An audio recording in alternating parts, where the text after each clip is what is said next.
Hi, welcome back and thanks for clicking the link. I'm Arnie. And I'm Chris. We're talking to you about flop walls and flop shots. So That's we right. got our own GCT flop wall here. It's gonna be in our short game area. You can try it out. Arnie and I are gonna give you some tips on how to hit it over because it's a fun shot to do. Definitely, It's yeah. about 10 feet. Yeah, more or less, something like that. It's definitely a high shot. We definitely want to understand the importance of what we need to do in order to get these shots off. So, like Chris was saying, it's a super fun shot, but it is one of the hardest shots that we have to hit. So loft and the bounce of the club is super important. So we'll talk about loft here. Typically, I want you to get your most lofted club. It's going to increase the opportunity for the ball to go up in the air. So what we're going to do here is focus on opening that face a little bit. Typically, it's a 58 degree or a 60 degree. It's an S or an L if you're a letter person. And what we're going to do is whenever it sits, however it sits, we're going to open that face a little bit. And what that's going to do is it's going to encourage the ball to get up in the air. So the next thing is understanding the loft here. I'm sorry, the bounce here.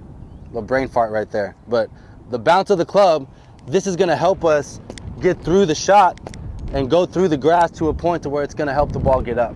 So in trying to do so, the last thing that's important is also making sure that we don't decel.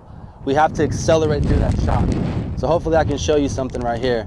Open the face, utilize the bounce, and make sure that we accelerate through the shot.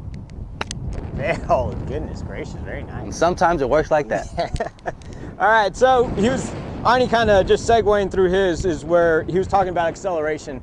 Acceleration is going to come a lot through your hands and your wrists. And now a lot of people won't say, hey, don't use your wrist and chip in.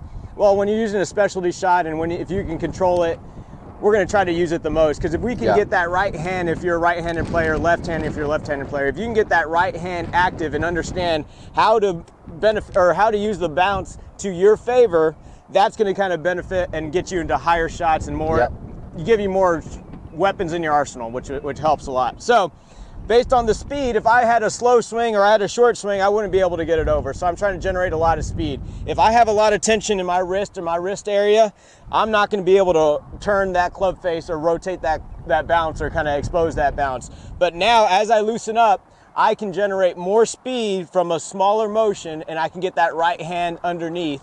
And that's how we kind of start building ourselves up and just working on a lot of speed and a lot of just kind of loose tension on that right hand and see if you can actually time it up correctly, and then you just open it just like kind of Arnie said, and then you just generate a lot of speed. Oh, very nice. That might go in. Great shot. So yeah, we've got this flop wall here. It's here at Golf Club of Texas. If you have any questions, you know where to find us.